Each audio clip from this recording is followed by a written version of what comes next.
Hello. I am thrilled for a live weekly update. Today, what is today? The 7th? No, the 6th of January? No, it's the 7th of January, 2026. Um, yeah, the world right now is pure chaos, and there's a lot of heaviness, uh, like literally all over. So I am feeling that, and it has motivated me. Like, if you're a person who's paying attention, then it motivates me to like go harder on everything that I'm sharing. And I just think that that's important and necessary. So this is kind of a weird way to start this update, but I just have to say that like we got to do what we got to do, all of us. So what I'm going to do is continue sharing to the best of my ability the stuff that is the truest for me. And I have to say that last week, it was the 31st of December, the last day of 2025. And the share that I did last week has stuck with me. It was like one of my favorite things that I've done in a while. And I think the lesson I learned is just that it feels really good to actually tell the stories that are true for me. And I think that there's a lot of learning that can be gained. Hopefully, there's insight embedded in all of that that is useful for others.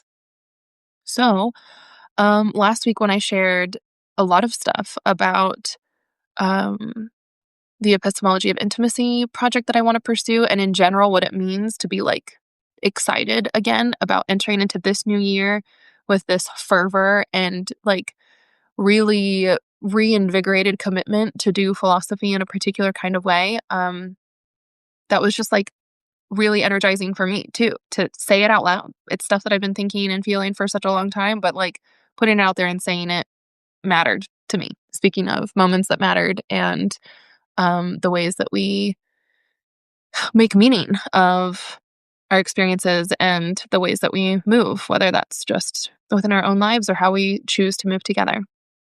So, for this update, I want to actually focus on, in particular, liberation is local, and I want to share more about the story about how liberation is local came to be, and then what happens now. So I'm going to give myself right now just permission to share slowly, fully, thoroughly, and lean into what I learned last week, which is that it feels really great to be thorough. So this might be a long video again.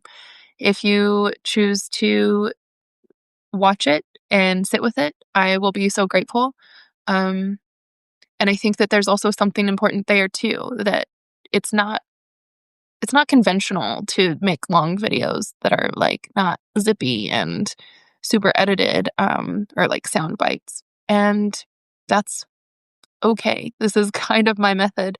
If nothing else, I think it reflects the same kind of need that we have right now to really develop our skills and our capacities for deep thinking, for deep learning, for reading, for processing information, making connections, and critically thinking. I think that listening and sharing, even for myself, like this is an exercise for myself, even to put my thoughts in a more comprehensive, I don't know, package is not the right word, but in a more comprehensive presentation that is extemporaneous. I don't have anything like scripted right now.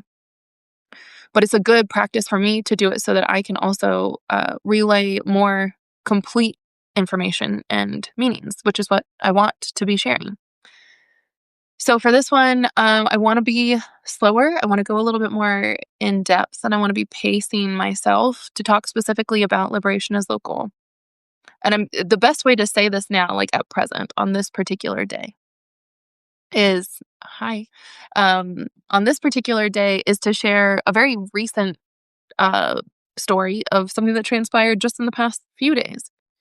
So, I mean, that's true to the live weekly update. What happens in a week? A lot, always. So, in the past 7 days, but actually, in the past 7 days, that was New Year's Eve. But even in the past few days, over the weekend, a lot happened. And in particular, I, on Friday Friday night, I was so fortunate to be able to hang out with my best friend of now 15 years. We had a great time, but I didn't sleep well. I hadn't been sleeping well for a couple of nights, which was very unusual for me. And then on Saturday, she stayed the night, and then after she left, Saturday became, like, not a great day for me. I think I just had this swell of anxiety that was pretty atypical at that degree for me, and I felt a lot happening. So one of the things that I have done over the past few years that I'm very proud of is learned how to regulate myself by doing a lot of self-care practices. In fact, this is just like a little teaser for a future reference. Like, I've been thinking about self-care since about 2019, but especially 2020. And I want to present a way for thinking about self-care that doesn't fall into what is so typically presented as this like very hyper individualistic, even like capitalistic way of sort of escaping or regenerating by retreating and participating in these kind of consumerist practices.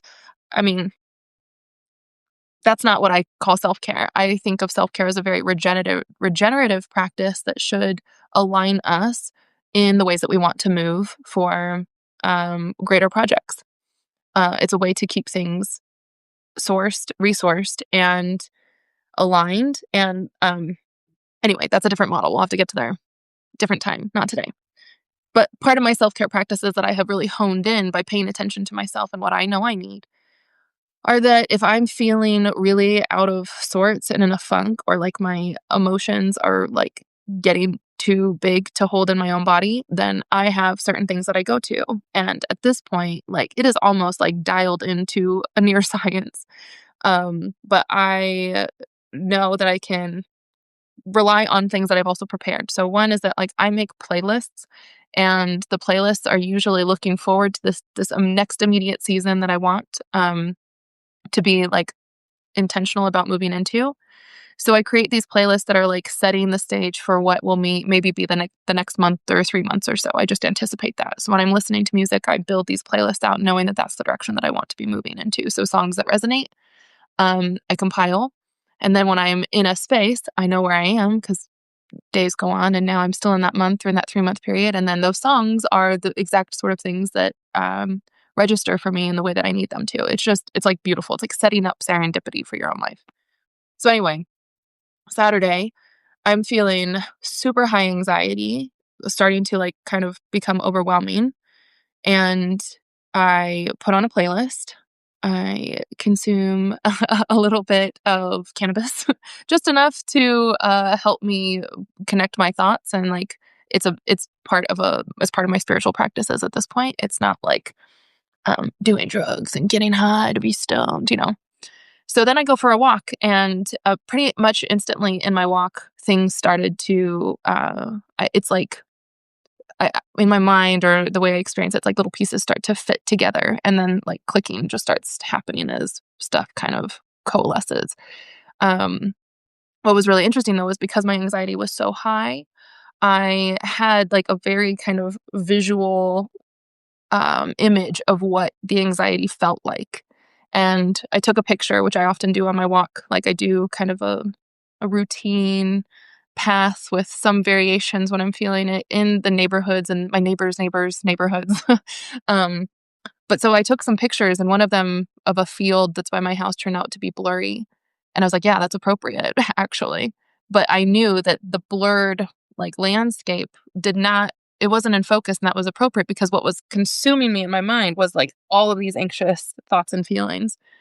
So later on, like the next day or so, I actually took that picture and drew on it. And now I've put it on my Instagram as kind of another share out, just to capture these particular moments. But that to me felt like a visual representation of what my experience of anxiety in that moment looked like, which was a very like super close, super tight. And I'm doing this because it felt like this like netted way of all these complex thoughts that I just knew were like, this is consuming me. And so I have to be able to like address it. So anyway, this is already turning into a long story, but within like the first couple of blocks, some things started to click. And that's when I know I'm like on the right path. And when I joke about wanting to do like the metafiction novel about an academically trained feminist philosopher who did equity efforts in higher education, became an accidental stand-up comedian, and got a Netflix special called How Smoking Weed Changed My Life. The How Smoking Weed Changed My Life part is true. It's a true story because it taught me how to trust my thoughts, and trust the flow of them without trying to like contain them or capture them so much. I get a little antsy because sometimes I'm like, how am I going to recreate this, retrace it? But I've learned to trust it. So on my walk, the clicking started to happen, the thoughts started to fall into place, and then it just became this really incredible experience where I do try to write notes or document some things. And anyway, that happened. But what was interesting about that experience on Friday was that I was so anxious, and then I did my practices to try to regulate that. By the time I got home, and I was like, it's exhausting to be that emotionally activated. By the time I got home, I knew I needed to rest.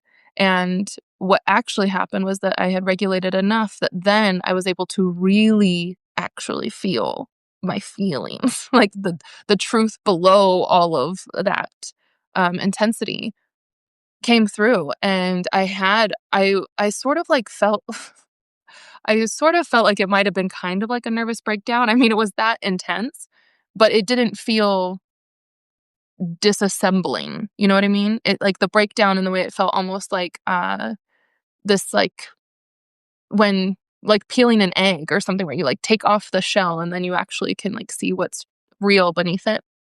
So again, I've learned to trust my feelings even so that I was able to just like be in that space and not try to interrupt it.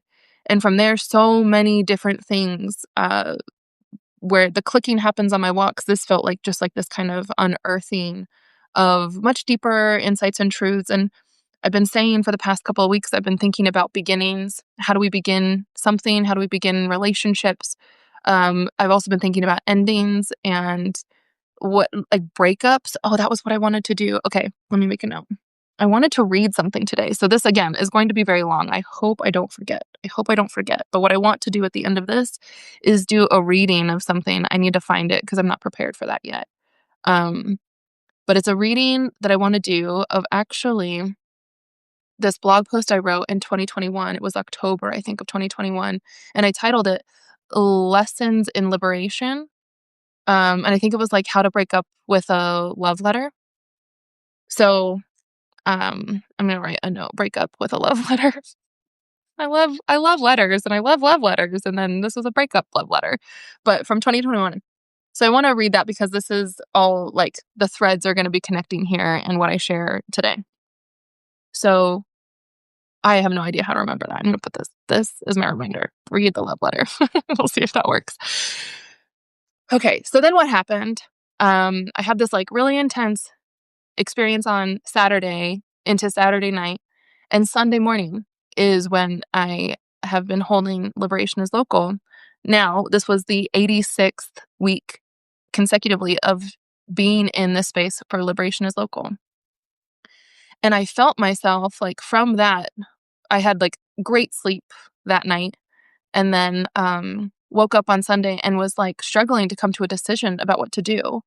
And I really thought I was like, I should have an idea clearly of what I want to be doing with Liberation is Local. Like I'm going into this space right now and people are going to be there and I have to share like what's kind of coming up for me. That's just my MO. But I'm like, I don't think it's a great leadership practice, most of the time to like be like, I don't know what's happening and just kind of stress everybody else out with like ambiguity. So I kept thinking, like, I got to figure out what I want to do. I have to make a decision. The drive into town was like, I need to figure out what I'm going to do. I have to make a decision. And then we started the space, and I was like, I don't know what I'm doing. I haven't made a decision.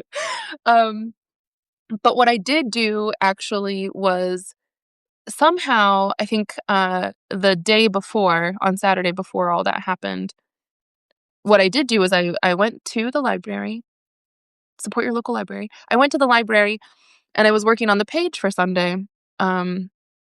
And as I was making that page, I realized I was like, this is kind of speaking to a like essential truth that I've been holding for, especially the past year. And it inadvertently, maybe intentionally, subconsciously, I don't know, became almost like maybe this is where we just like let things lie for a little bit, like an ending page. But I'm not saying I'm ending Liberation is Local. I'm just saying I'm pausing it for now. But this page that I ended up creating was appropriate for the moment. So I want to go through the page, and I want to talk about what happened in Liberation is Local in the conversation. But I don't know, spoiler alert here is that right now I'm pausing Liberation is Local. This is kind of, it feels like an ending of sorts because of all the energy that I have moving into this new year for new beginnings and new philosophical projects. And I've been listening. I've been listening to myself. I've been listening to the learning. And I recognize and understand that, like, if we are learning things, then we should change in light of them. And I have learned so much from Liberation is Local. That's like what I want to convey more than anything today is that, like, I have learned so much from being in the space of Liberation is Local that, like, I actually am changing because of it. So it's appropriate for things to begin and end. It's kind of like in a relationship. If there's this like moment when you realize like you can't do it any longer together. Like whatever it is, the relationship isn't moving you in the ways that you want to be going, or there's like this misalignment, or you've kind of like run your course and learned what you could learn. That's not typically how I think about relationships. I'm not trying to use it as like a I don't know, leveling up kind of thing, or you got to move into the next stage or something, as if these relationships are like disposable or expendable. But there is a way of thinking about like, what are we learning? What are the lessons we can continue to learn? And are we going to be able to learn them in these particular dynamics or containers? So anyway, I learned so much in Liberation as Local that I feel like I have a path that I want to continue pursuing. And I don't know if that continues being in that particular mode, space, or container in the way that it has been for the past more than a year and a half. So that's why for this particular video, I have so many things I want to share. Okay, we're going to go over the page.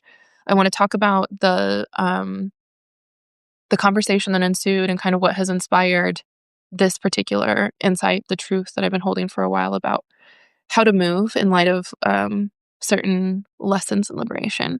Then I want to actually tell the story about how Liberation is Local came to be, because it's a very important story. And then if I remember, hopefully I'll be able to pull up somewhere the blog post from 2021 and do a reading. This is going to be a long one. That's all I can say. It's going to be a long one. Okay, so let's start with the page. Well, yeah, let's just start with the page. Stay focused. This one, it starts with these little cuties who are kind of asking the question that so many people are frequently and consistently asking, especially right now, but maybe always, which is, what can I do now? And how do I need, or who do I need to be? The language in Liberation is Local that I've been using is like, learn how to be who we need right now so that you can be that person and help move us in the direction of collective liberation. But the truth that has been, that I like decided to really emphasize in this, is something that has been resonating with me deeply for especially the past year. Because in the past year of Liberation is Local, something that has been probably one of the most significant takeaways is this expansion of the scope of time that I'm operating in. And I think that that is necessary for us to, if we can get there, really have some willingness to consider what we are looking at in terms of our time scopes. When we're in a state of scarcity and survival and fear and threat, we have immediacy is like the scale of time that we're operating in, because we have to. That is clearly not a place of liberation. And one of the phrases that like is kind of the motto of liberation is move with love from a place of liberation, even in these conditions. And then that got escalated this year where we started saying, especially in these conditions, actually, especially in these conditions, because we need that so much. We need to be moving from a place of liberation if we're actually going to be responding maybe more powerfully or more intentionally, more strategically and more effectively, to be more conscious and aware of what we're actually doing. So the cuties, when they ask, what can I do now? Now is the present moment, immediate like time register. But by who I need to be, then I was saying, look ahead 50 to 100 years from now and prioritize what will still be true. I've been thinking this since early last year. And the reason why is because I'm going to see if I can find another paper as I go through this. The reason why, though, is because early last year, I introduced this very powerful quote from James Baldwin. And let me find it. because I'm going to end up reading this too. We're just going to go through all of it. It's going to be really big. Okay. Hold on. I'm looking. Oh, I think. Yeah, this is it. I got it. Okay. Found it. So early last year, I was diving into a lot of work with James Baldwin, and I've referred to this before. Um, that there's this really fascinating conversation between Nikki Giovanni and James Baldwin. You can find it on YouTube. I think it happened in 1971, in London. Yeah. And something that like they said in that particular exchange really resonated with me. So we talked about it numerous times in Liberation is Local and kind of had this, we even had an evolution of how people were responding to this particular quote that we were highlighting from James Baldwin as kind of like our thoughts and perspectives evolved too. So anyway, we're already like running on 4 different lanes right now. Okay. Learn how to be who we need. What can I do right now at the present? Look ahead 50 to 100 years and prioritize what will still be true. That's future oriented, looking forward to what will still be true. And I think that there's great insight in that. But the reason why I am holding on to that so much is because I'm looking back 50 to 100 years or more and seeing what is true from those ancestors, thinkers, leaders, the people who helped us get here in a helpful way. The truth that carries from decades or centuries from the past is what we can lean on right now so that we don't have to think we're starting from scratch and have zero. Like that's another scarcity kind of mindset. But if we take the wisdom from the past and recognize the truth that resonates still now is what we can lean on, then now when we're looking, what can you do? Look ahead to 50, 100 years and see what will still be true then and prioritize that in what we're operating with. Okay. I'm feeling a little bit discombobulated because I've thrown in now some really random and extra threads. So we're stacking things right now. So we're going to pause on the page and instead I'm going to give a reference so you can have context for where this is coming from. This page, by the way, is also still somewhere in the chat of the Substack because I shared it. It's from early September. This is Liberation is Local number 69 when we revisited this conversation with James Baldwin and Nikki Giovanni. But part of where this came up is that I'm just going to read the quote that James Baldwin said. He's talking about power and who you need to be. And he says, I accept that the danger is not up to me to tell anybody how to run. I can only speak as what I am. I am a kind of poet. It's interesting because that sounds like Siksu from last week. But let's not interrupt the thought. He says, I am a kind of poet. And if I'm a kind of poet, then I am responsible for my own point of view to the people who produced me and the people who will come after me. So that when the Holocaust comes, and it will come eventually, no matter how simple black and white terms may be today, life is not that simple. And sooner or later, if I do my work as I should do it, when I'm needed, I'll be there. And he asked Giovanni, do you know what I mean? And so they have this little exchange where they act in this way that I think for people felt like super nonchalant because it was like, well, the Holocaust will come. When the Holocaust comes, and it will come eventually, there's like this kind of certainty to it that is not to be, I think, an inevitability, like, well, we can't do anything about it. But what I think that's coming from is really this perspective of if you were paying attention, if you can see what's already in motion, if you can see the realities that we are living in and you're not going to hide in some kind of denial, then you have to be out also like honest in the like most brave honesty kind of way. You have to be brave enough to look truth in the face, reality in the face and say, this is where we're going. And so when we are headed in that direction, whether that is fascism all over on the rise, whether that is climate catastrophe that is surely going to devastate so many lands and populations, whether it's ongoing genocides, active colonization, Like, when you look at what is actually happening, you have to be able to see that we are moving in a direction that makes some things, it's not inevitable as if it has to happen like a natural law, but it is the trajectory we are on, and it is likely. So I think that the tension that we experienced when we first discussed this in Liberation is Local was overwhelming for people because it sounds like we say, some people are going to have to die. That's just the way it goes. And it's not a have to, but it is a reality that more people will suffer, more people will die, more lands and nature is going to be devastated because that's the path that we're on. I'll also say that in Liberation is Local, now we're talking about Liberation is Local, so I'll just share some of the highlights. One of the other biggest things that happened in Liberation is Local since August, in terms of the insights that I have really gained a lot from, is that not only are we expanding our scope of time, but like the understanding and the meaning that we make of that, I described as the problem of inertia. And that like inertia has momentum. Like something that has momentum has the inertia that's going to keep going, and it takes a lot of force and power to actually stop it. Even if you counter movement with force and power, inertia will continue going. So, like, when the Holocaust comes, and it will come, is, I think, a recognition of the trajectory and the momentum behind it, that even if we resist, and we should, that doesn't mean it's going to stop it right away, or that more things will not continue transpiring that are devastating atrocities. It doesn't mean we're wrong in our resistance necessarily.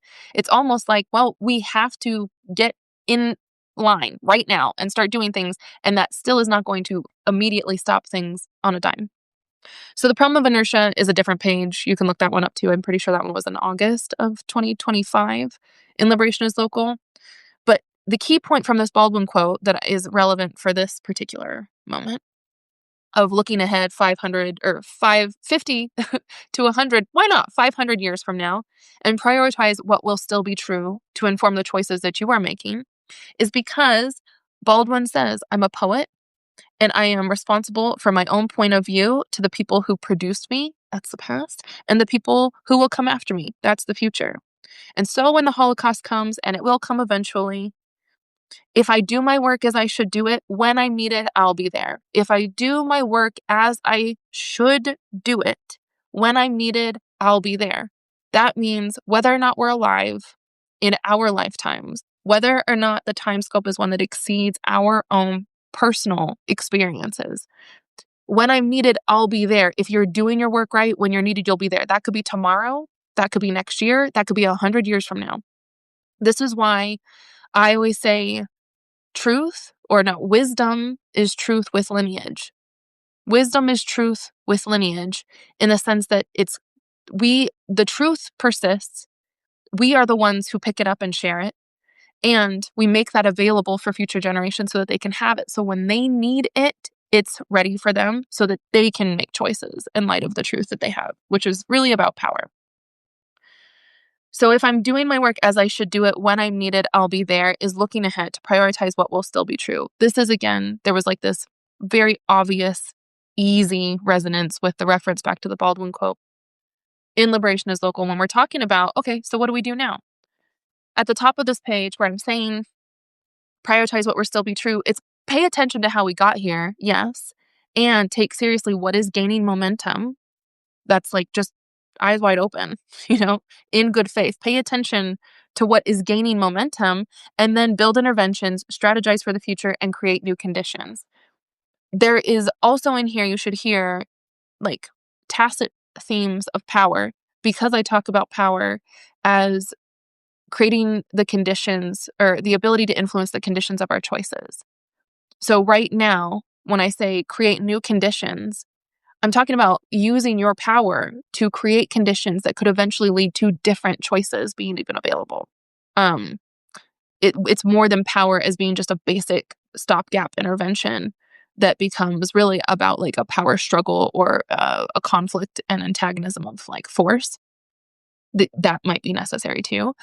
But there's also this other way of saying creating new conditions. So like for Baldwin, for example, if I'm doing my work as I should do it, when I'm needed, I'll be there. That is creating the condition of one's voice, one's truth actually being present and available down the road. So the condition has been set so that when I'm needed, I'll be there. That's power. That's an example of how we can use our power from a way of looking ahead. Okay.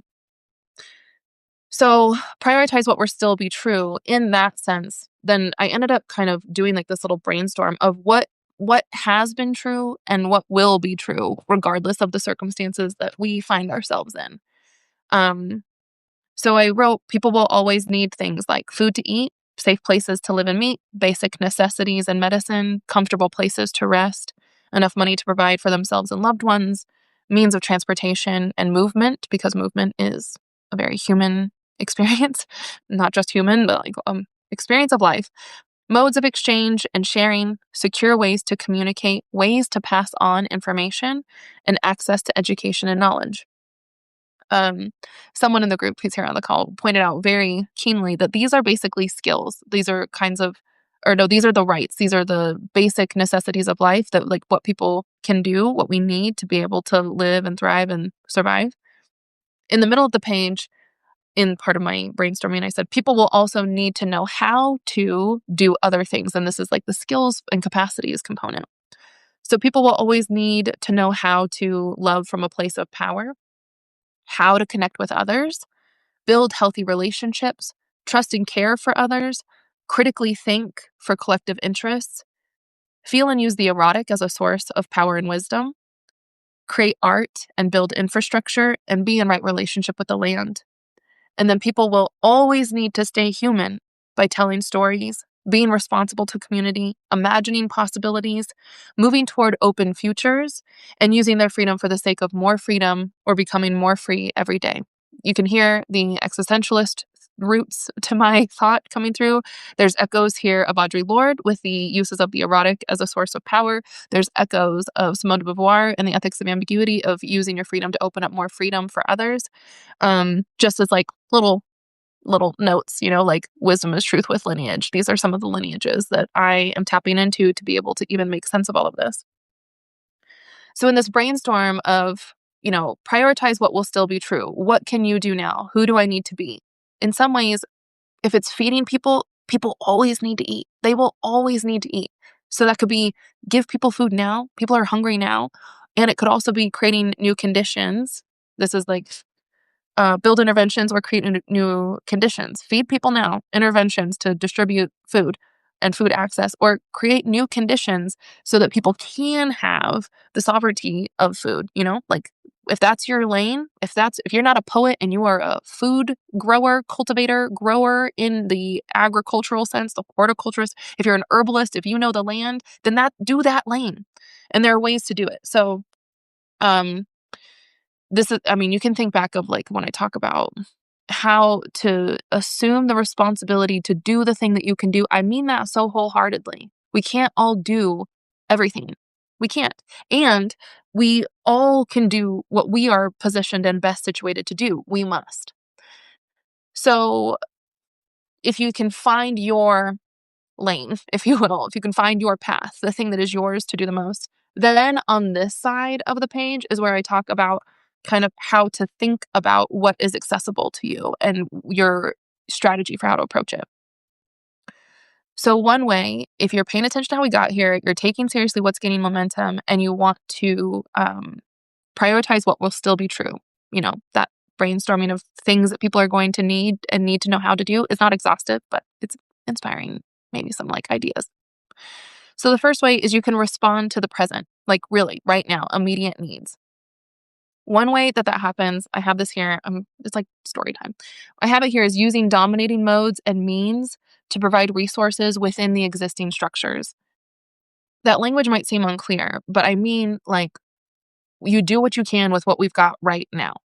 So some examples of responding to the present by using dominant or dominating modes and means within the existing structures could be like you do a food drive and then distribute food, or you volunteer at the food bank. It could be like picking up extra groceries from the store and then, I don't know, giving them to your neighbors. Was it actually is moving into the next model that I have of responding to the present, which is develop resistance-informed models and approaches to provide resources, basically by challenging the status quo.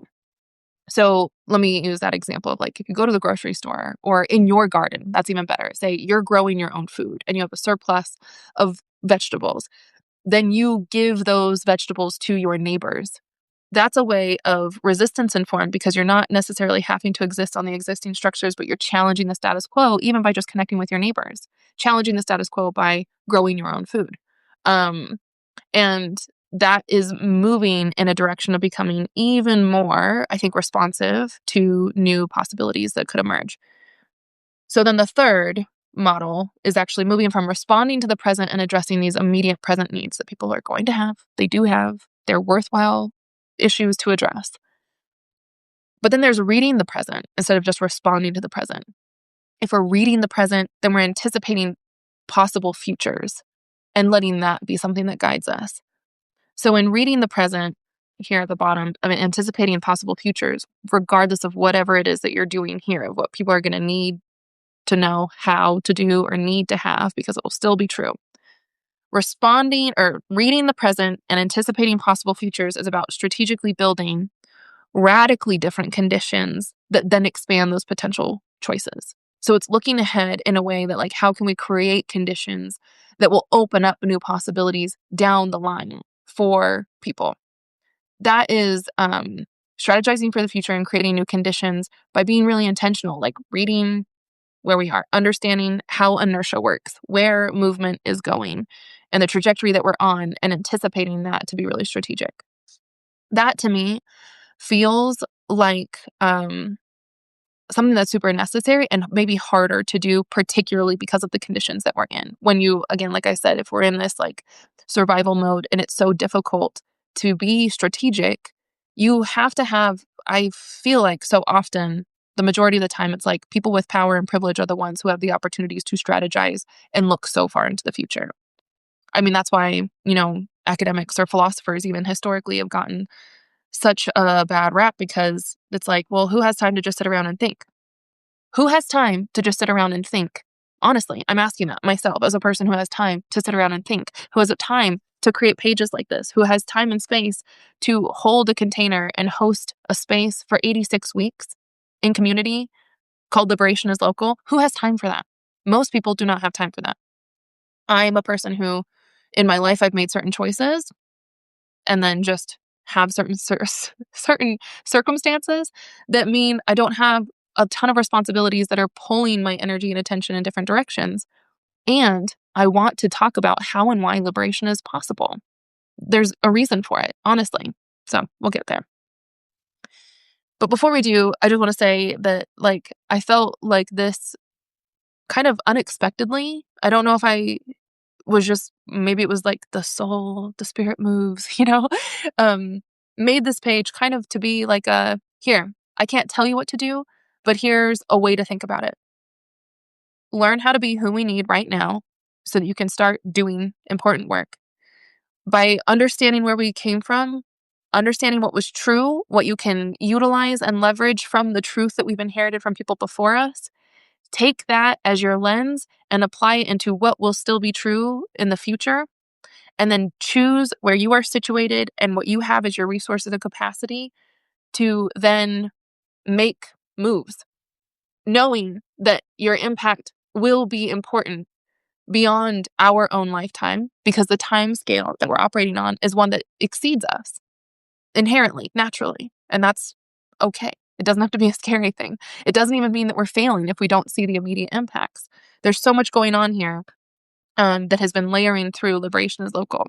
So with that quick summary of the page, I think I want to share another one of the insights from someone in the space who really insightfully said that, like, part of actually how we got here is because people don't know how to do these things at the bottom, which might seem, I think this was important. We were like, it's because we don't know how to connect with others and build healthy relationships or trust and care for each other that we are struggling right now, so many of us, to have safe places to live and rest and meet and food to eat. It's because we're not in right relationship with the land and we haven't actually built the kind of infrastructure that uses the wisdom that we've inherited, that we are here, like, now struggling to find security and ways to share information and knowledge. I said last week about like kind of the when I'm looking ahead to the future and what I have learned from the decades of my own life and study, that I'm focusing on epistemology because the ways that knowledge, as that relates to truth and reality and how we understand it, that has just been disintegrated systematically over time on purpose. And when you think about the education systems, what is being dismantled on top of the ways that disinformation is being propagated through literally propaganda, but now also machines and also corporate influences, like all the mechanisms of us for how we understand truth and knowledge and even develop the skills to think are completely under attack. So is like food sovereignty. So is access to medicine. So is access to having enough resources to take care of each other. All of it is. That's why if we choose our lane to know what we can do, then do the thing that you can do the best. Because other people can't do that thing that you have that much access to or situated and located so specifically to be able to understand and read well the situation, that you can help us better strategize what that looks like in the future. Um, but I thought it was just beautiful to be able to say that, like, yeah, it's because we have not been using our freedom to open up more freedom for others that we're in this situation in the first place. So it's interesting because so many people, when I talk about liberation, will go to Maslow's hierarchy of needs, which I don't know. It's like, I'm sure there are great critiques about that, like being oversimplified or from a certain like cultural perspective. But when people function, it's like, yeah, well, we do need to take care of our basic needs: food, shelter, safety, before we can even think about this other stuff. Yes, I'm not denying that. But isn't it interesting that it's because we didn't do this other stuff that we say is like higher order or down the line or more actualized, if you're on that pyramid or whatever, to say that if we're using our freedom for the sake of more freedom, then we would be taking care of everybody's needs. So it's like the chicken and the egg or inverted kind of relationship causal situation that I think is also really important for people to tease out so that we maybe don't get misled once more and again, to think that we can only and must and should respond to the immediate needs that are in front of us. Because if we are responding from a place that lacks all the other stuff of truth and wisdom and care and skillfulness and like this a deeper sense of being from freedom or moving from a place of liberation, moving with love from a place of liberation, even and especially in these conditions, then we might end up being stuck in this like responsiveness to the immediate moment that is necessary but may not be actually solving like the problems on a more comprehensive, holistic, long-term, long scale kind of way. I think that is like the heart and soul of kind of the way that I've talked before about setting up the resistance framework versus a liberation framework. And I don't want to say versus, that's wrong. But like understanding the distinctions of when we're coming from places of resistance versus when we're coming from, I did it again. The difference between moving with resistance and moving from a place of liberation. Ultimately, that's why I'm just going to keep pointing this page.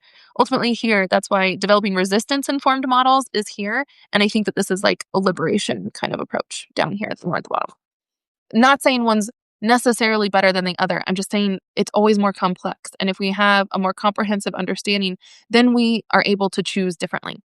We can locate the actions that we're taking and understand the places from which we are choosing that and why, with a broader conception of the politics at stake, so that we're not just inadvertently and maybe to our detriment trained and conditioned to be thinking that resistance is the only way forward. I have said and fully believe that yes, we need resistance, obviously. We need direct action. We need a diversity of tactics. We need resistance in all and any form. And resistance will always be so much more effective if it's rooted in a place of liberation first. If we understand what liberation, freedom, actually looks and feels like, then we can choose our resistance strategies differently and even understand their effectiveness and the tactics in a different kind of way. I worry this might be starting to sound a little abstract, but so I'm going to pause on that now and just say of why I want to talk about liberation as local. Um, and if this is the end of liberation as local, I don't know. I'm calling it the pause because I need to just regroup. But I feel like if nothing else, this is just the best opportunity to really kind of go into depth about liberation as local, what it is, why it is, how it came to be, and the whole point behind it. So, liberation is local as a weekly space. There are many reasons why I created it. Here are a handful.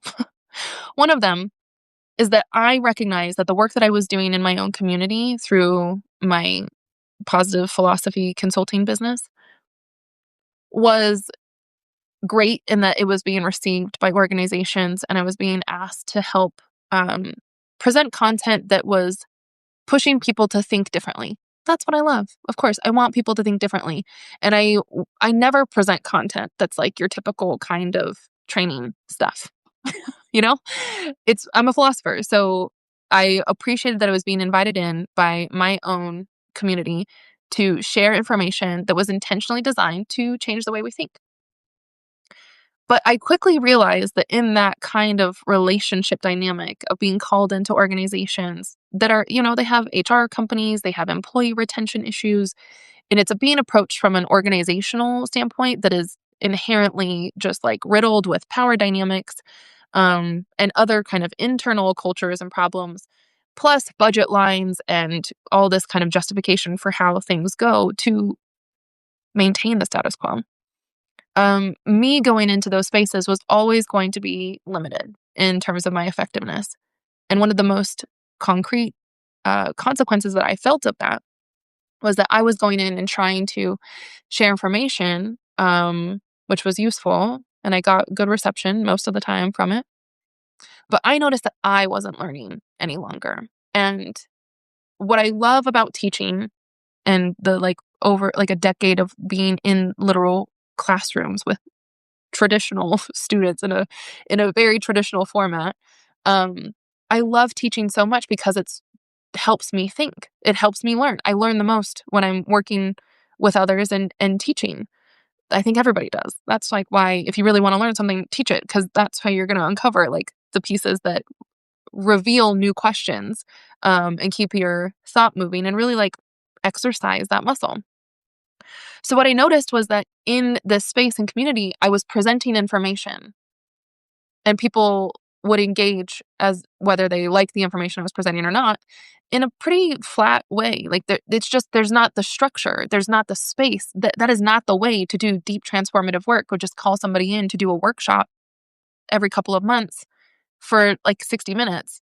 No, I know because classroom experience that to create a real rich learning community, what thrives is consistency and developing a culture of learning together where people are actually operating with similar references and we're like literally in the process together.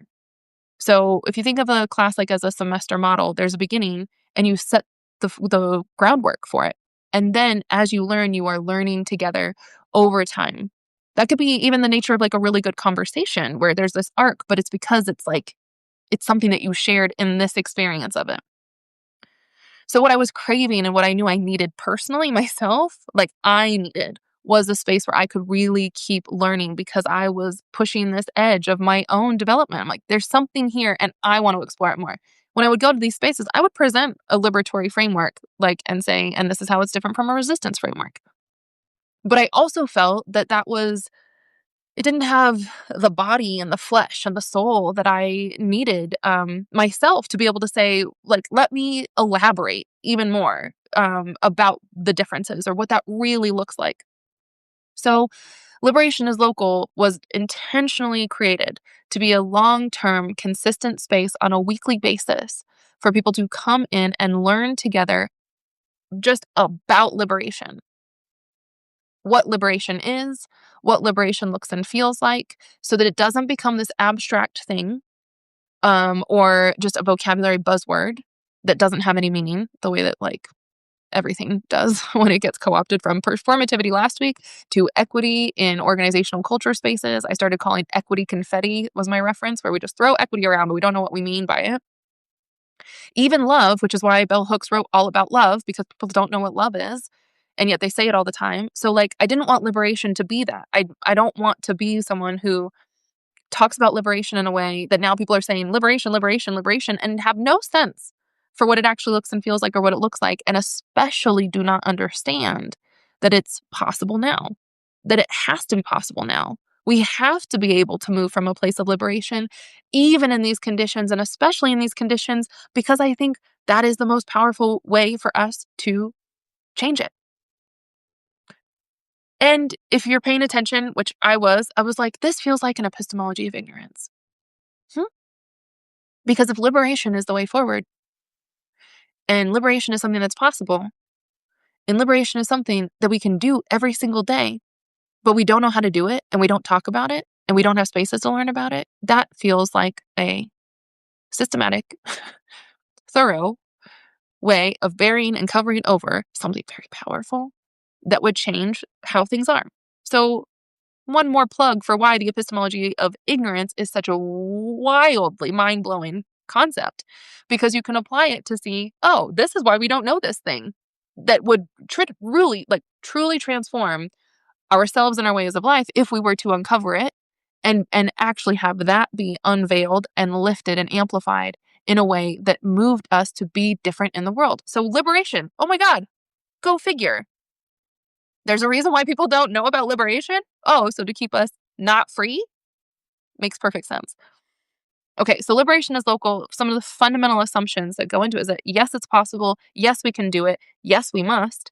And we need to learn what liberation is, what it looks and feels like in everyday practices, so that we can know where we have the opportunities, like performativity. Remember, liberation is performative, where we can see these slices, these little moments where we have choices to move from a place of love for the sake of liberation, from a connection to our own freedom of choice and agency, even in these conditions. The way that it started was as one would, with like kind of what are basic concepts and values that are liberatory concepts and values.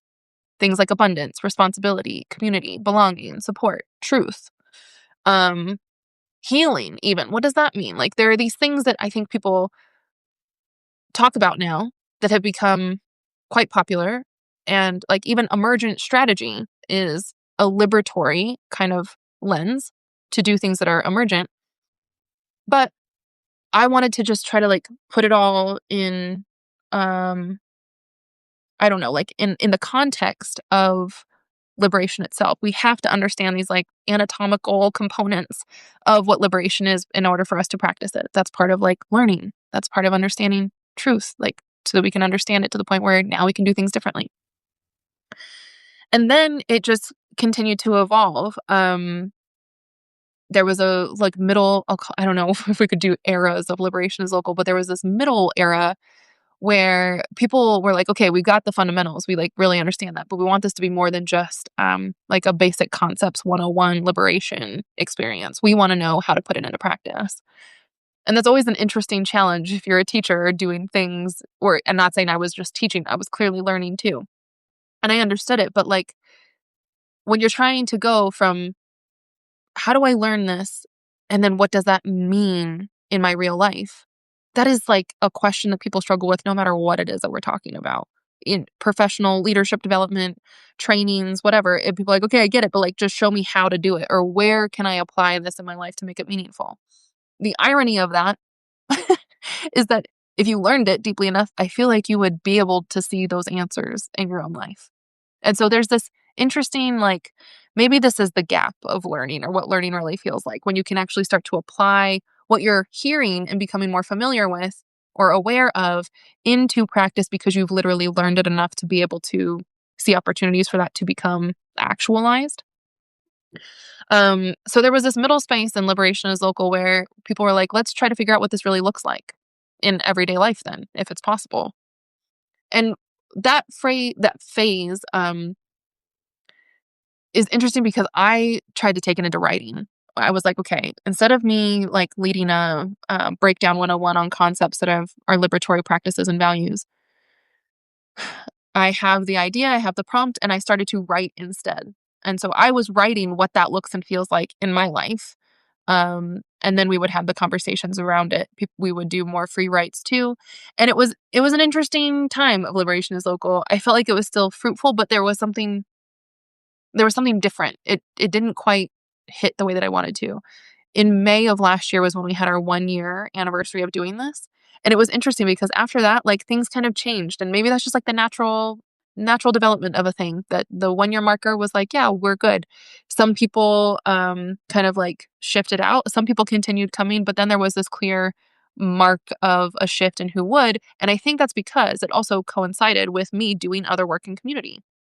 So, doing For the Love of Strangers, and speaking about it more, invited new people in, and especially because I took a tiny little pause, in the summer as well, and said, "We're going to restart in August." So from August to January was the 3rd phase of Liberation is Local, and that was when I was like, "I'm gonna change my approach once more." This time, I've learned so much in the year, our 1st year of Liberation is Local, that, like, now I feel like I want to present more content.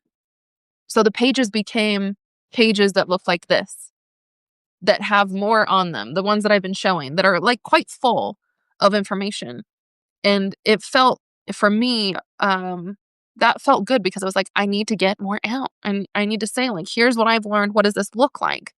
And in August, when the phrasing became like, learn how to be who we need, I really wanted to be much more instructive, informative, and like content heavy, instead of just a space where people think this is like a community discussion group, or like where we just come in and like exchange ideas. Again, that's not what I'm all about. As a philosopher, it's so hard to get out of that assumption. Um, and then I think that what I came to realize over the weekend with my not nervous breakdown, but like dissolution into clarity, maybe. Thank you, full moon in Cancer, was that there is something I realized that, like, I need to continue pursuing my own learning again, and I think that just maybe looks different right now. Um, Maybe I need a different container to do the kind of work that I wanna do. One way that I would phrase that is that, like, well, this is just an honest share. This is actually how I'm feeling. Um, I know that what I want to do, the projects that are the most important to me in 2026, require a different level of safety, and I don't usually like that word, but it's interesting to me because I've shared over the weeks past in this live space my own kind of like discomfort with people talking about vulnerability and courage or bravery. But I suddenly have felt confronted with my own experience of vulnerability, actually. Ta-da, it happened.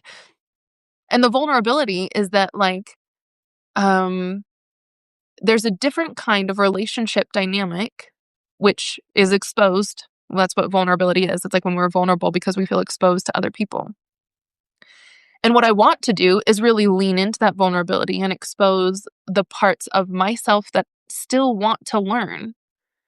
And just like how it happened in the before Liberation is Local times, certain spaces were not where it was a relational dynamic of reciprocity that felt safe in a way to learn together. So that's why I created Liberation is Local. Now, after a year and a half, as we've gone through these sort of iterations and different seasons of it, it became really clear to me that, like, this current season where we've now landed is, I think, fruitful, and it's still beautiful and meaningful, but I'm feeling like it's not quite the space where I can do what I need to be doing, or where I feel comfortable, maybe is another way to say it, where I feel comfortable enough to really lean into where I want to continue learning. And it's like, not with this group, maybe not in this space, maybe not in this way, and that's okay. So that's kind of where we're at with Liberation is Local. I'm already like an hour into this, and we have so much more to do, because what I said was that I wanted to actually talk about how Liberation is Local even came to be, because I think it is I've been describing it kind of as like my favorite case study for how to do things differently. But the truth is, it is one of the most transformative spaces I have ever been in. I cannot emphasize enough how much I have learned in Liberation is Local. I could literally watch myself change the way I was doing my work or the way I was showing up and the information I was sharing with people because of what I was learning by going week after week and being in conversation with people in community about what liberation looks and feels like. My own learning truly transformed how I'm showing up, how I make sense of my life, how I share in projects with others, all the way since May of 2024, because that was when we started. So into the fall of 2024, things were already shifting for me. And then when 2025 came, I was making choices like this year is going to look different. And the reason why I had the conviction to embrace that 2025 was going to be different was because of what I had learned in Liberation is Local. So then I go into 2025 with this incredible, like, I don't know, like lack of inhibition. Maybe that's one way to phrase it, or conviction is another way, or inspiration. I don't know what it was that was motivating me.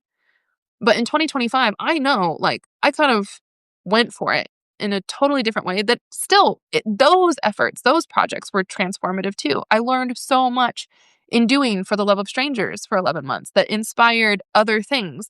So, like, truly starting in May of 2024 with Liberation is Local, I can just say for myself and not speak for anybody else's experience who was in it, but I can say for myself that all 3 seasons of Liberation is Local really were like so phenomenally transformative, that I think that's even why I can say right now that, like, I know things need to shift for me. I need to shift again because of what I've learned. So that's, I mean, I hope you can see, like, the value that I have gotten from being in this space. But what I wanted just to share is the story of how it came to be, because it actually goes right back to this, specifically this. Okay. So the honest truth is that, how does one have space and time to create something like this? I didn't ever ask explicitly for people to pay for Liberation is Local. I wanted it to be a free and accessible space. Um, and and I wanted to make sure that I could provide that from a place that wasn't trying to get really anything else out of people who were participating other than the reciprocity of learning with community. How this was possible is that I actually received funding from a grant from a foundation, the Women's Foundation of Colorado, that was a surprise to me. I did not anticipate this because um, I didn't see myself as a candidate for the grant. And how I know that is because, well, actually, I was part of the framing committee that set up the grant. So we have to, in order to understand this story, we have to go back to 2020. In 2020, thanks to the leadership, the bold and courageous choices that certain people made in organizations, there was this knowing that we needed to create a fund that would be available to support people in a very different way. So, the beautiful, incredibly insightful leadership of staff at the Women's Foundation of Colorado set out to create a Women and Girls of Color Fund, knowing that less than 1% of all philanthropy dollars actually go to women and girls of color. And we know that and this is including like gender expansive folks too, for sure. So we know that, if we're taking intersectionality seriously, you have systems of oppression, sexism and racism, and also transphobia that are creating classism issues in addition to everything else that affect us across all sorts of systems. So a Women and Girls of Color Fund could have been directed to say, we want to support nonprofits that are serving women and girls of color. Yes, that would have been worthy in its own right. But we talked about the way that nonprofits are often set up, the way that direct service happens in communities, and where like change happens, that the change makers are often the people who get burnt out first and foremost because they're trying to resist the current conditions while having to live within and survive within the current conditions. So change makers are, for all sorts of reasons, hyper vulnerable to not getting support because the systems are not set up to support them. Like funding is not really available for people who are leading revolutions, Um, or not even that, like something more, what maybe seems more tenable and everyday, which is just like directly serving your own community.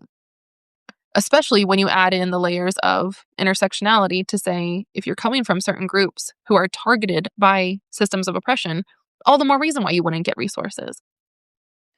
Knowing that, we also know that the nonprofit industrial complex is terrible and a machine for burnout too. So executive directors are in a uniquely situated position to be wildly burnt out because now they're also scrambling for funding. And in a leadership position, you have so much responsibility and you're responsible for so many other people in addition to the programs that you're running that, like, it's just a perfect storm of chaos to burn out some of the people who are the most passionate about serving their community and trying to do it in ways that have to negotiate existing systems while trying to do things that are more appropriate for their communities anyway.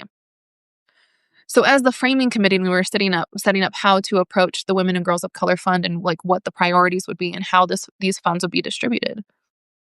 We actually decided to focus on really investing in leaders themselves, like investing in the leaders and not necessarily in their programs. Because even though funding is tight and difficult, the ways that so many funding opportunities work is to fund programs instead of doing something like unrestricted funds, general operating funds.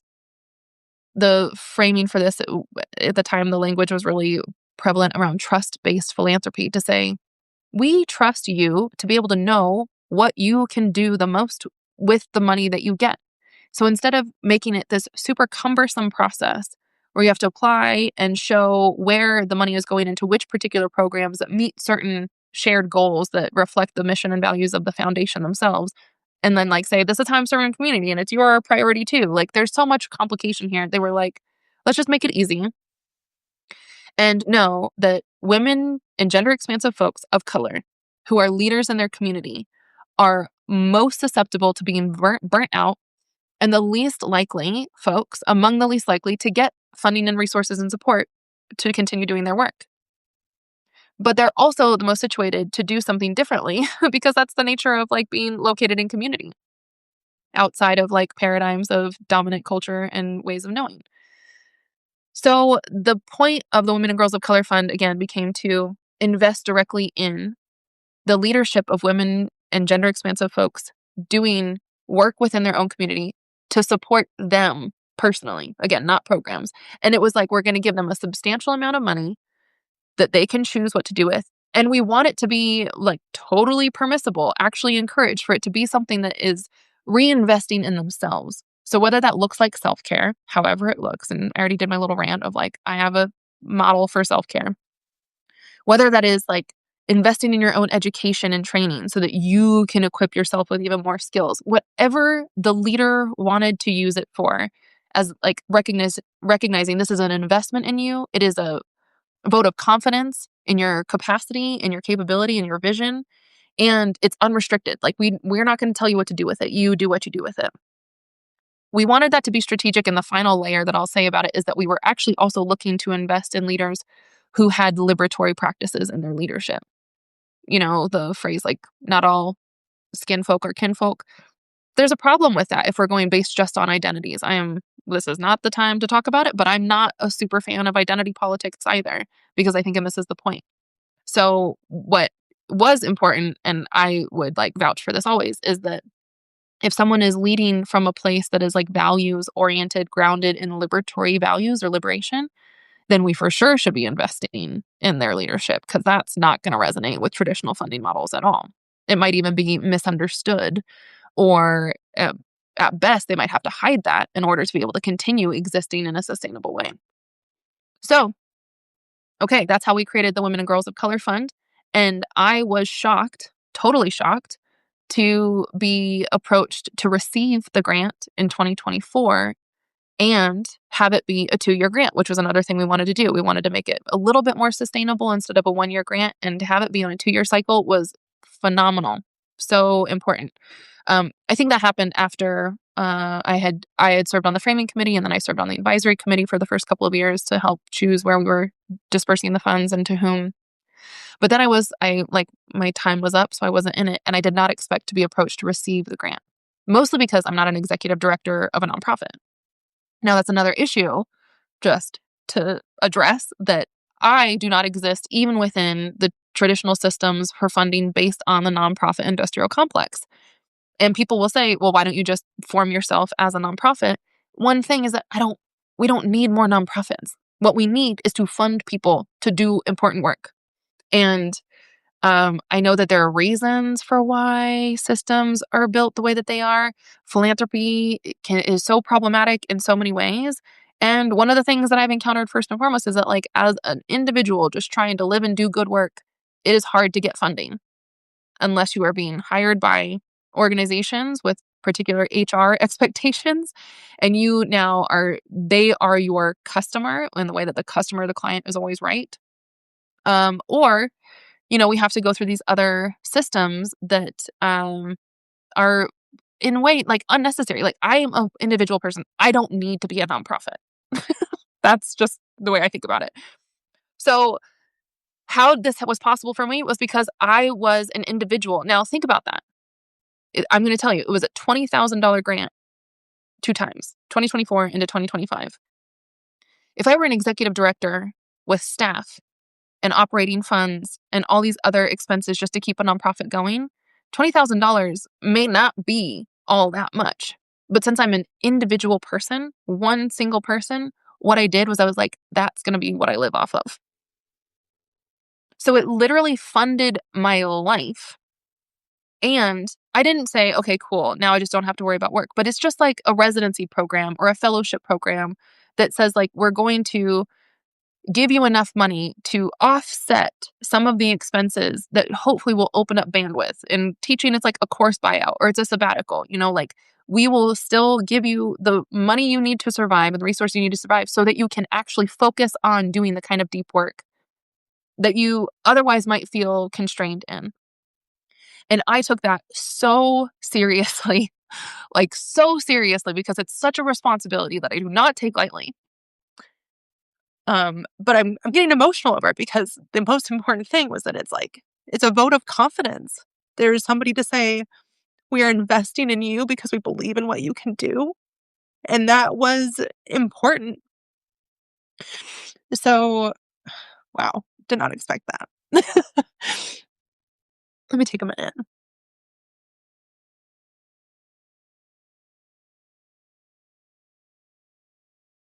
So once I found out that, thank you. Once I found out that I was going to get this funding, there's a psychological shift that happens when you feel like you have what you need to do something bolder and bigger. And because of that, I was able to come not from a place of trying to create a business model of like, how can I generate income and revenue?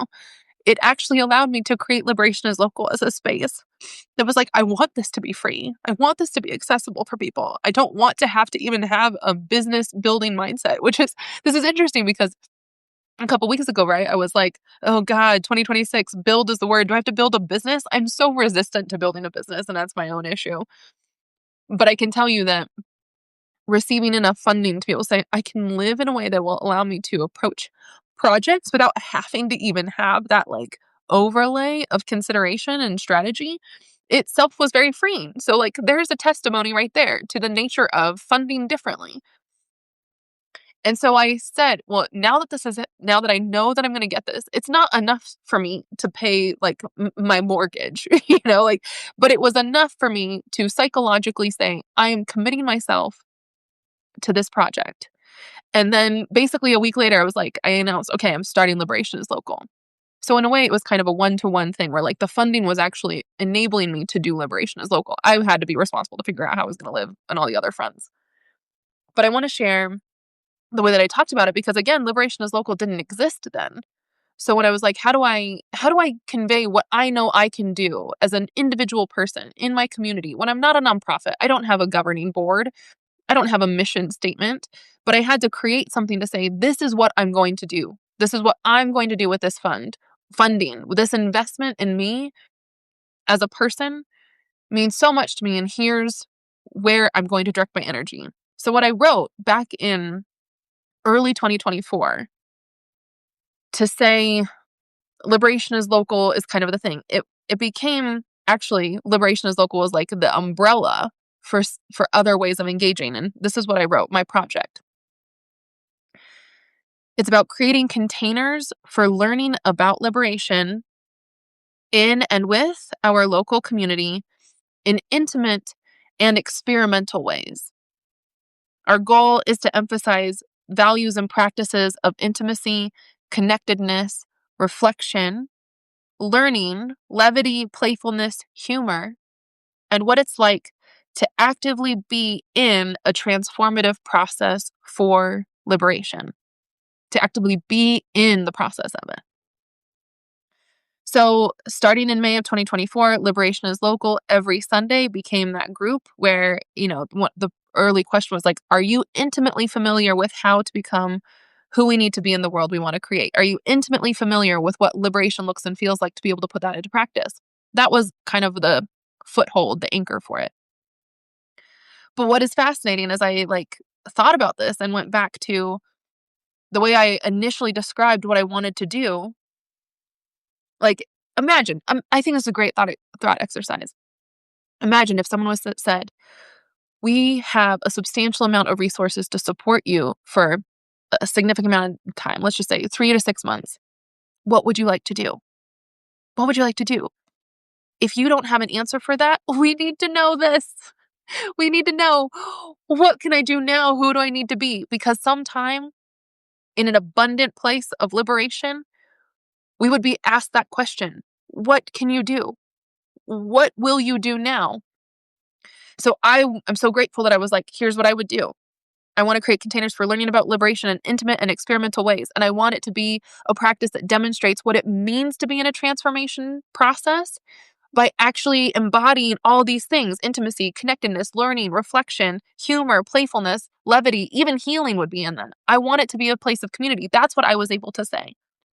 But then after doing Liberation is Local, like I said, it was so transformative for me that from May 2024, now all the way through December, when we start January 2025, I was in a place where I was like, I can do things differently. I had taken what I'd learned so much, internalized it enough to be able to say, hold on, I think I'm going to pursue something totally out of this world, totally weird. And so I didn't anticipate, but as it turns out, 2025, which was marked by For the Love of Strangers, and then because of that, pursuing stand-up philosophy and doing the Gadfly while maintaining Liberation as Local, I realized I was like, well, actually, For the Love of Strangers is even learning about liberation in and with our local community in intimate and experimental ways. It just became clearer to me that this is a way of pursuing it. You could even say, look, the fund helped inspire and create the conditions for me to be doing this right now, this live video right now. It's an intimate and experimental way of trying to create a container that hopefully emphasizes values and practices of intimacy and learning and reflection while also being in a transformative process for liberation. I cannot tell you how much Liberation is Local changed things for me because of the learning that happened in that space. And I cannot tell you how important the funding was for that to make it even possible. That's why I'm emotional. Do you see? That's why I'm emotional, because it was one person's decision to say, Cori, we want to approach you for this funding. And it was a person's decision to say, we can try to create a fund. And then a group of us got together and said, let's think of how we can make this fund differently so that it does different work and doesn't just become yet another drop in this very sparse little flow of funding that goes to particular projects that are important and people are doing really good work. But we're like, we have to be able to set it apart somehow to do something differently. I hope I hope that I'm like an example of what can happen if we do it differently. Again, if we choose different forms like resistance informed models and approaches to provide resources, that funding model for this fund, the Women and Girls of Color Fund, is already resistance informed, community informed, and it's trying to do something different. I would even say that what we were trying to do was strategically build radically different conditions that expand our potential choices. Because if you're investing in liberatory leadership, then you are strategically trying to invest in the very projects and the people and the ideas who are connected in their communities, who are creating different conditions for things to happen. And we might say, like what, stand-up philosophy? Is that really what we need to be doing? Is that really feeding people? Is that really meeting the basic needs and necessities of people? Well, or for the love of strangers is actually about trying to help people understand how we connect with each other. I'm back here on this part, how we can be together, how we can build healthy relationships.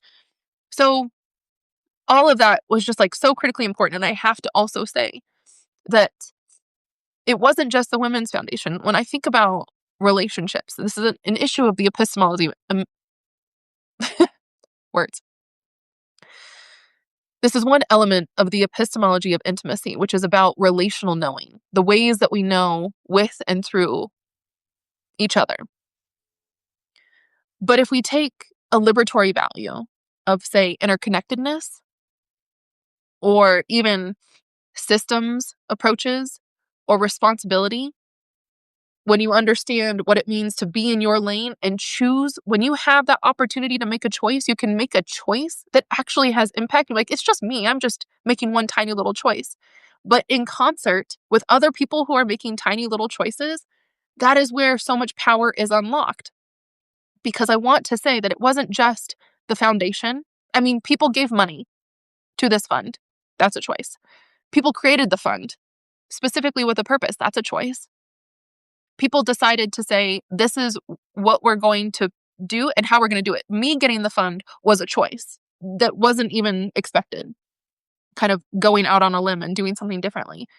So I made choices, but it wasn't even just that. Liberation is Local is held at the Foco Cafe, which is feeding our community ourselves. Foco Cafe is a critical resource for our community in terms of food access in particular. And they have generously supported Liberation is Local by allowing us to meet every Sunday when the cafe is closed without charge so that we had a physical space to meet. Now, look, do you see this? People will always need food to eat, safe places to live and meet, ways for us to share information and pass on information. So the fact that Foco Cafe was like, yeah, we have the physical space. Here's the key. You can access it when we're closed. You don't have to pay. Now, other people don't have to pay. I don't have to put on the business mindset of how do I generate enough revenue to make Liberation is Local something sustainable. And I had the funding, which is also the moral and psychological investment of someone saying, we believe in you, do it.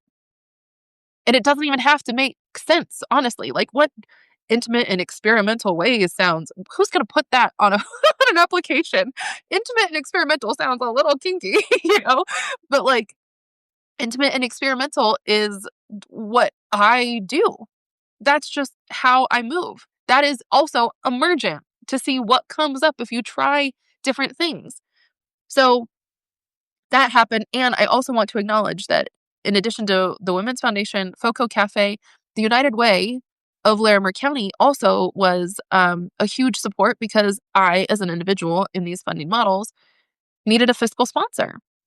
And they made it possible. And I had other nonprofits who were like, we love your work and we'll try to figure out a way to support you if we can. So like even me getting the money was a challenge because of the ways that funding models are structured for different entities. But with the support of people who made decisions because they're executive directors or because they are fund managers or because they are donors, actually made it possible for me, just an individual out here doing my best, to be able to even receive the funds so that I could become situated well enough and motivated and inspired and resourced enough to have the time and the space and the luxury and the privilege to think and create those conditions so I could do this work. Do you see how it's all connected? Like, our choices matter, our power matters, and it happens in concert. Not one of us can do anything on our own with the power that we need that is possible when we do it collectively. Um, I think that the takeaway that I really wanted to like emphasize with that is we can go all the way back to the beginning where I was saying like our time scales need to change, our scope of how we understand our impact needs to change.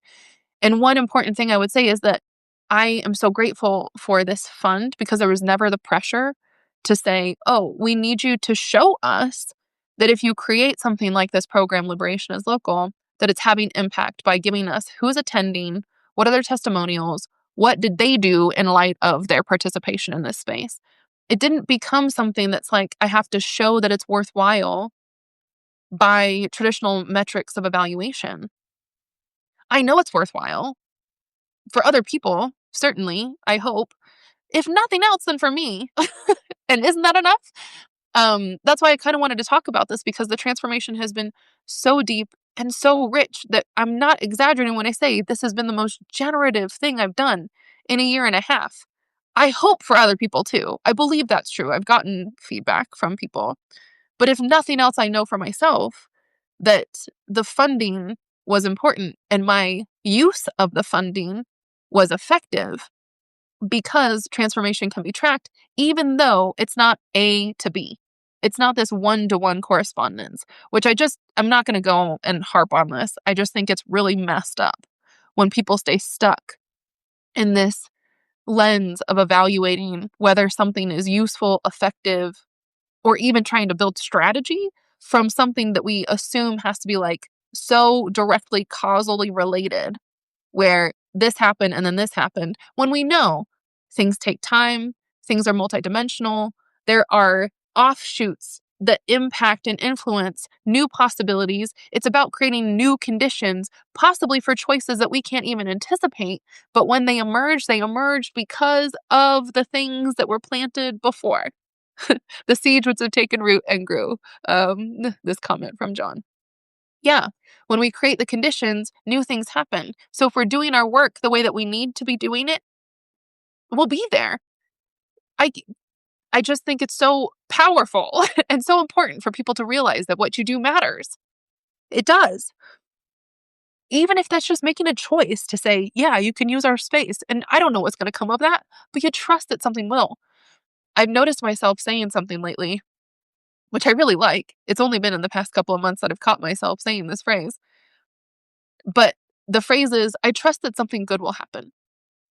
Whether or not we meet each other, if you're like, I'm going to give $20 to this person, I don't need to know. I'm going to trust that something good will happen.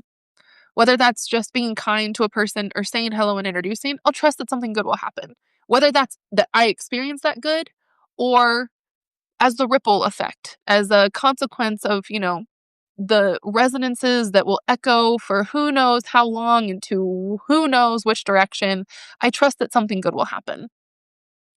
And I think that that's like the spirit of this fund that actually becomes such a liberatory strategy too, that if we actually trust the people to do good work, who are capable and positioned and willing to do good work, then I trust that something good will happen.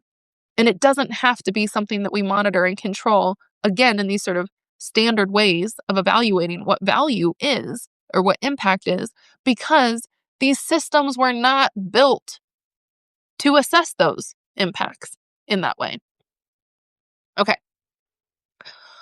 Well, that was a lot that I did not anticipate emerging, but I have my little reminder here and I have my notes. And so I have two last things. One thing, I'm reading another note that I have here. Uh One of the lessons that I'm learning currently, have been for a while, that I'm exploring and want to carry with me in the year ahead is what funding looks like. I mean, this is a pretty concrete example of the impact of funding. And the reality is that funding is highly political, obviously. What Funding is so political because it automatically dictates the conditions of whether or not we are maintaining the status quo or we are challenging and transforming it. That's it. And people, when we don't have money, resources, or funding to do things, then we have limited capacity in a very material, concrete way to actually transform and change things. It's all the same thing I said from the very beginning. I'm just elaborating now. But what that means for me, because I said I want to try to build something, and I know, I personally feel it. I know everybody else feels it. When we are individuals, money is hard. Money is tight. Money I live like a monk because I've been trying to live off of $20,000 a year and doing good work with as much as I can by minimizing everything else. And again, I'm privileged to not have major responsibilities on my time, energy, attention, and resources otherwise than just trying to stay focused and do my work. That's it. So that's where all my resources go. That's not the case for everybody. I know that. And so when we are feeling strapped, when we are feeling like we are in a scarce mode, I'm working right now on trying to rethink funding mechanisms and models that take into account our realities, but also take into account the power that is built and is possible when we have resources to do the kind of work that we need. All right, that's all I'm just going to say. That's I'm working on how decision makers, how we can make choices differently. I think we're all decision makers, and how we can understand the power of funding differently in light of all this. But okay, blah, blah, blah, blah, blah. Let me see if I can find the last thing which I wanted to do, which I remember was reading a breakup letter.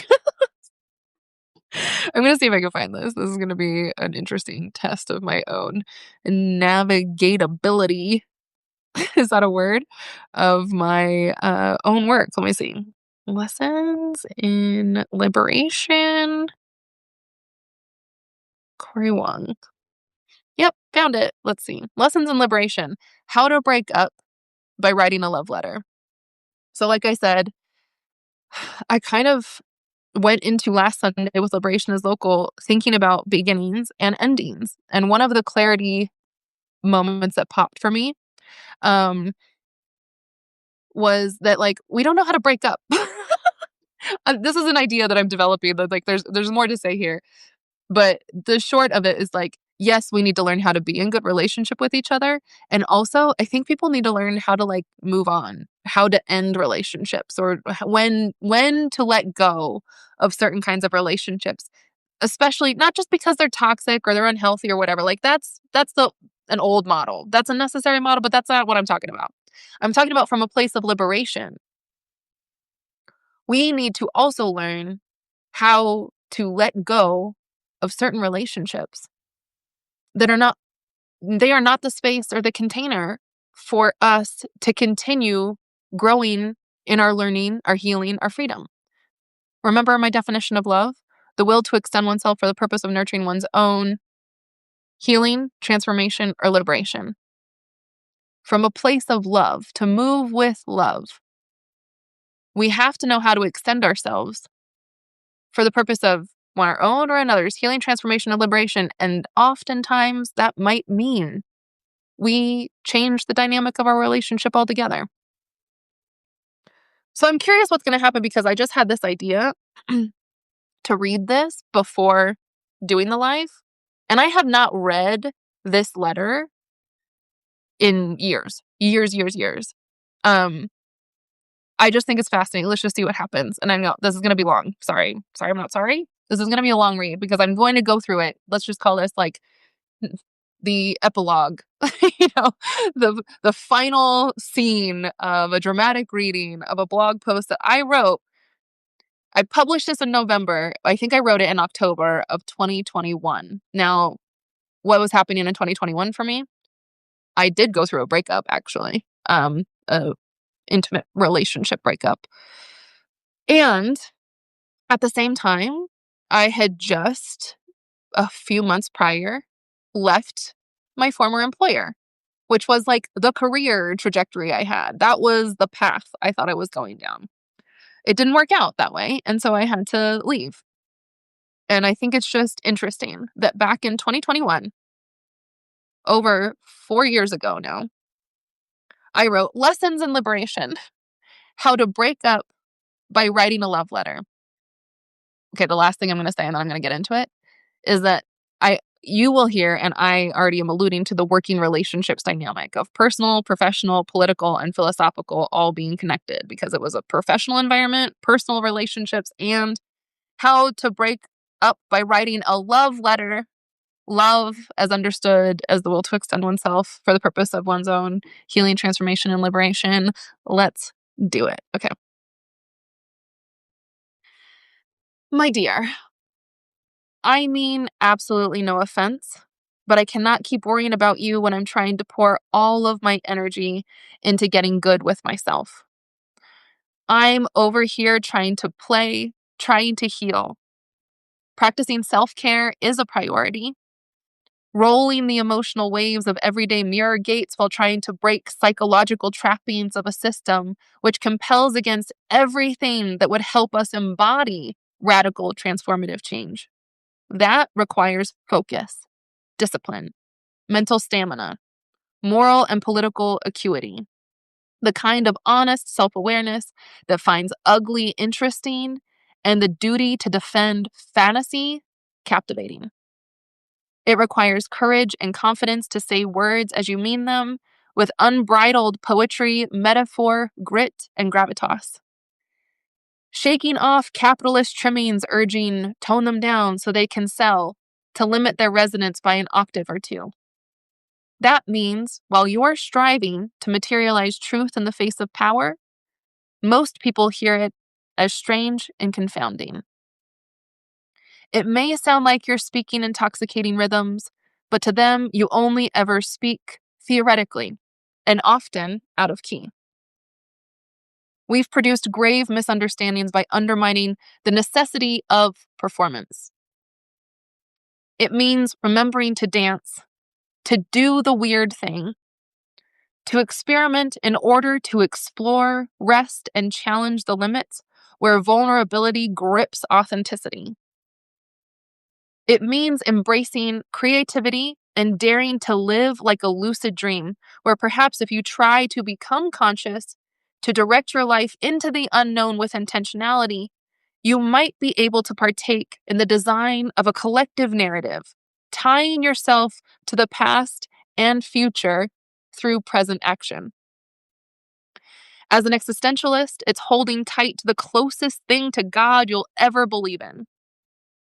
It's determination and encouragement. It's not just okay to stay committed to your clearest path, you have to. Integrity demands it, and freedom calls us to practice. It means getting bitterly familiar with the voices in your head and patiently listening to all of them until you recognize and discern their credibility based solely on what is said. It's compassionately wading through everything ever designed to hurt you, honoring the damage, and knowing you carry it with you as the methodology of your body, the purest record of every trial and error. It's digging for logical conclusions by embracing the possibility that the immediacy of clarity feels a lot like madness. This is learning. And learning requires repetition, so every alienating step that makes you higher feels dangerously, delicately close to the definition of insanity. It feels like grinding. It's constant effort to practice new means for grounding. It's getting comfortable not knowing how to trust your own voice when the rest are so good at pretending their way to meaning by donning knockoff disguises. It's appreciating that the grinding gets smoother and anticipating the cool sense of relief in those meeting moments when edges of reflections become sharper, their contents crisper, when realities finally connect. It begins to make space. It's also knowing with the utmost humility that no matter what, this is the most polished you've ever been. Is that not just as sobering as it is gratifying? It means finding ways to stay drunk and happy in the face of the abyss, to joyfully lap up slick tension and disturb galaxies of dissonance with their superficial aspirations that surround and seduce us by only ever going skin deep. It's toasting before we oblige to drink our mostly toxic and only somewhat viable options. After all, we must still keep our souls minimally hydrated. And this means constant pep talks to keep doing what feels genuinely scary, not because it feels wrong, but because you know it risks different. And that's precisely what gives it the chance to be right. It's knowing no one will choose what you should do for you. Freedom demands it. And yet entire generations simply won't understand, believe, or even perceive it. So every time you turn into your truth, or just slow down in an effort to hold steady, your faith proves itself much deeper than you had even imagined. This fortifies you. It's petrifying. I'm having conversations with myself to better understand the extent to which our freedom and demise are inextricably connected. It's a struggle to comprehend how to make sense of this in myself. No wonder we are capable of remaining distantly mysterious and distinctly legendary to each other. Unfortunately, under these conditions, it's easier for me to hurt you than hurt me, but it's so easy for you to hurt me too. Under these conditions, it seems difficult for you to love me how I need, and it's easier for me to love me more than love you too.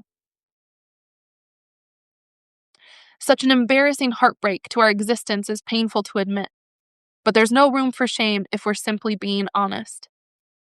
Lord said self-care is a form of warfare, a revolutionary act. To fight for us, I have to learn to care for me. So I do, and I will. Not because I don't want to love you, but because caring for me is something I can commit to and develop with dedicated expertise. It can be known that wisdom is felt. Foregrounding a just vision of hopes and our ancestors' wildest dreams, learning to care for and love each other by becoming more intimate with myself and you is a concrete experience of liberation we all deserve access to. It's spiritual. It's strategic. We make liberation tangible when we feel intimate with love at every possible level. I'm healing to feel this ad nauseum. I hope you do too. If we're going to work for something our entire lives, may love be what tires us out until we are finally able to find each other. Hopefully, yours. Well,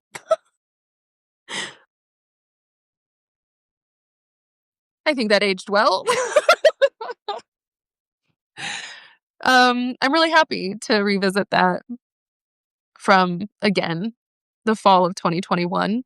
What a different time, what a different place, and yet so familiar. So, yeah, I guess I don't want to call it a breakup with liberation is local because that makes it feel like it's a departure. But I do want to acknowledge and honor that whew, what happened in liberation is local was incredible, and it was made possible by so many people, and it was like one of the most important projects that has like truly deeply changed and transformed me. And I feel like in order to honor all of that learning that I've done and to really continue moving with the sense of maximal responsibility that I try to move with, um, I feel like it's appropriate right now to take this pause and to regroup and think about like what I can do now that will carry forward the the truth and the learning and all the value that has come from being able to be in this place and to make this space. So, I mean, I am brimming, truly brimming with gratitude for everything and everyone that has made everything possible, but especially liberation is local and the experience of being in it. It's just been profound to say the least. Okay, wow. So We're going on almost 2 hours, and I think this is a good time to pause. Thank you for watching. Thanks for being here. Thanks for always the support. Um, I am planning to continue always doing my work. Um, and I want to keep sharing. So if you want to support this work, you can share it. Share it with others. I think one thing I'm really thinking about right now is how much the dream vision I have at this moment is that if I can share my work in a way with people that resonates, I can't I can't do that with everyone, but I want others to be able to take what they're learning and what it means to them and bring that into their relationships, into their communities, like this is another little toe dip into the epistemology of intimacy, what we know with others through our relationships and connections with one another. When we reveal what's close, what's true, what's like real for us, hopefully that invites the experience of extending that into your other relationships with people. It's not just this way, the epistemology of intimacy is inherently an interconnected web. So I'll say I'm learning to ask for what I need. I need funding and I need support. Um, that can look like a lot of different things. The emotional support, if you couldn't tell from all the tears, is is powerful. I don't take that for granted either. Like understanding that people are behind me in this work that I do is also emboldening. And all the forms that takes. So thank you for your support in all forms. And thank you for sharing my work. Thank you for sharing the meaning that you make of it in other spaces through your own efforts and your own projects and in your own relationships. That is my greatest hope, that people can take the learning that we have, really learn it, and apply it in all the opportunities and the spaces that you have available to you that make sense for that. Um, okay, I'll plan to be here again next week. Thank you so much. Have a good week. I'll see you soon.